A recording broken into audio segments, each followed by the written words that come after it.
Ready start.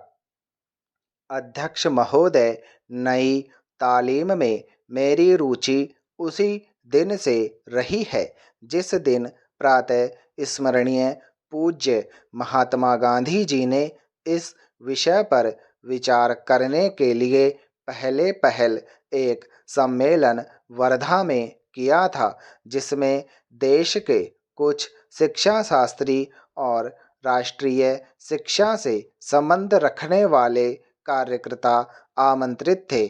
उस दिन से इस पद्धति की जिस प्रकार से जांच और प्रगति हुई है, मेरा उससे कुछ न कुछ संबंध रहा है और इसलिए मुझे इस बात की प्रसन्नता है कि आपने आज मुझे शिक्षा संबंधी विचारों को व्यक्त करने का अवसर दिया।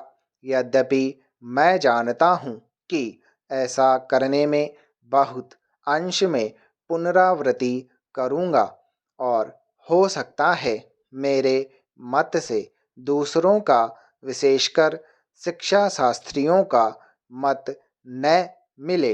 इसके अतिरिक्त विचारणीय बात यह भी है कि शिक्षा के संबंध में केंद्रीय और राज्यों की सरकारें आज जो नीति बरत रही हैं, उसका मेरे मत के साथ कहाँ तक मेल होता है और मेरे मत में अथवा उस नीति में परिवर्तन कहाँ तक आवश्यक दिखता है।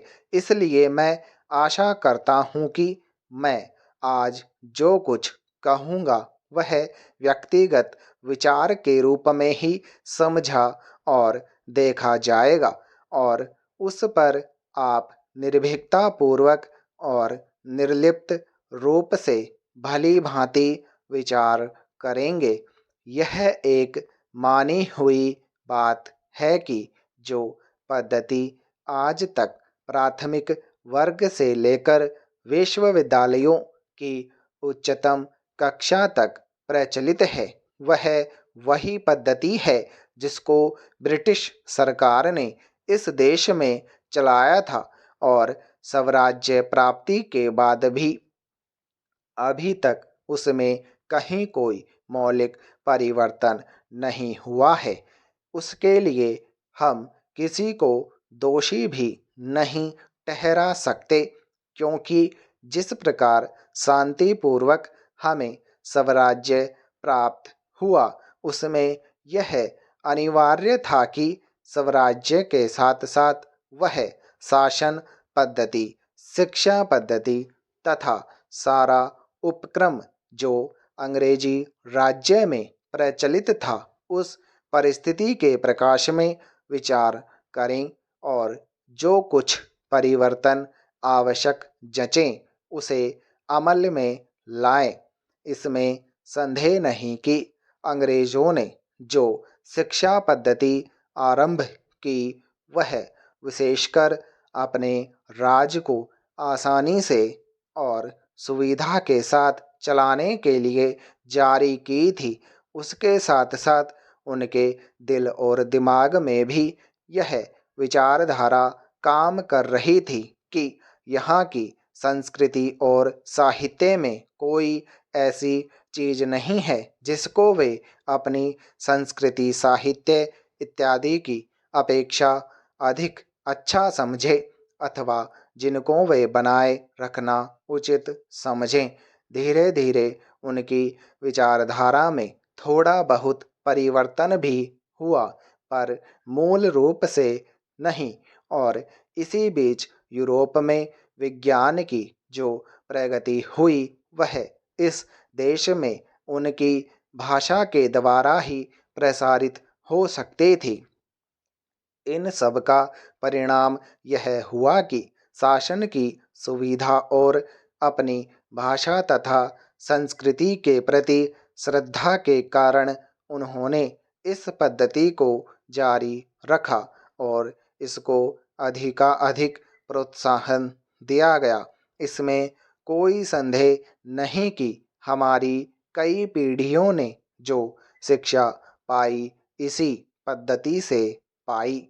अध्यक्ष महोदय, कुछ लोगों का विचार है कि हमारी अपनी भाषा ही ऐसी भाषा हो सकती है जो केवल शिक्षालयों के लिए ही नहीं बल्कि प्रत्येक व्यक्ति के लिए शिक्षा का माध्यम बन सकती है। और जब तक उसको माध्यम बनाने की ओर ध्यान नहीं दिया जाएगा, तब तक शिक्षा इन्हें गिने लोगों की ही वस्तु रहेगी और जन समूह के जीवन तक नहीं पहुंच सकेगी। दूसरी विचारधारा यह है कि आज के विज्ञान युग में हम इस देश को यूरोपीय विचारधारा से अलग नहीं रख सकते और न इसका अलग रहना वांछनीय है और इसलिए कम से कम उच्च शिक्षा अंग्रेजी के माध्यम द्वारा ही दी जानी चाहिए। यदि ऐसा नहीं किया जाएगा तो हम जीवन की दौड़ में और देशों की तुलना में पीछे रह जाएंगे और प्रगति नहीं कर सकेंगे। यह बात केवल शिक्षा के माध्यम के संबंध में ही नहीं बल्कि विचार करके देखा जाए तो बहुत गहरी है और सारी पद्धति के संबंध में है। इससे स्पष्ट हो जाता है कि देश में शिक्षा प्राप्त करने की इच्छा बहुत अधिक है, जो अब शहरों तक ही सीमित न रहकर ग्रामीण जनता में भी दिख रही हैं। पर उसका एक फल यह भी देखने में आ रहा है कि इतने लोग इन संस्थाओं से उत्तीर्ण होकर अपने को एक प्रकार से बेकार पा रहे हैं। सरकारी नौकरियां अथवा दूसरे प्रकार के काम जो शिक्षित वर्ग को मिल सकते हैं सीमित हैं और जितने लोग उत्तीर्ण होते हैं उनमें से थोड़े ही लोग उनमें लग सकते हैं या उनमें लगने की योग्यता रखते हैं। अधिकांश विद्यार्थी अब वह काम नहीं कर सकते जो उनके पिता और दूसरे पूर्वज लोग किया करते थे। अंग्रेजी शिक्षा के फलस्वरूप उस काम के प्रति उनकी भावना में परिवर्तन आ गया। परिणाम हुआ कि बेकारी बढ़ी और उसके फलस्वरूप जीवन के प्रति असंतोष और उपेक्षा की भावना को बल मिला। यह इस देश के लिए बहुत भयंकर चीज है।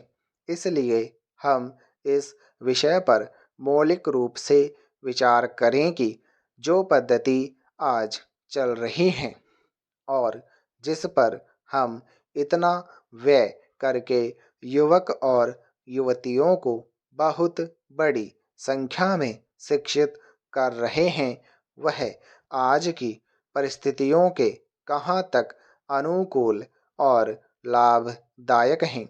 महात्मा गांधी ने इस आने वाली परिस्थिति का अनुमान लगाकर यह निश्चय कर लिया था कि यदि इस देश में अमीर और गरीब प्रत्येक भारतवासी के लिए शिक्षा आवश्यक है तो वह इस पद्धति से नहीं दी जा सकेगी, क्योंकि इसमें व्यय इतना है कि यह देश उस भार को नहीं उठा सकेगा। इन्हीं दोनों विचारों से उन्होंने नई तालीम की पद्धति निकाली जिसको अन्य देशों के उच्च कोटि के शिक्षा शास्त्रियों ने भी शास्त्रीय ढंग से विचार करके उपयोगी और लाभदायक ठहराया। महात्मा जी के विचार से जहाँ तक मैं उसको समझ सकता हूँ, इस पद्धति में अपने दो मौलिक तथ्य थे। एक तो इसमें शिक्षा केवल पुस्तकों के द्वारा ही दी जाए। स्टॉप।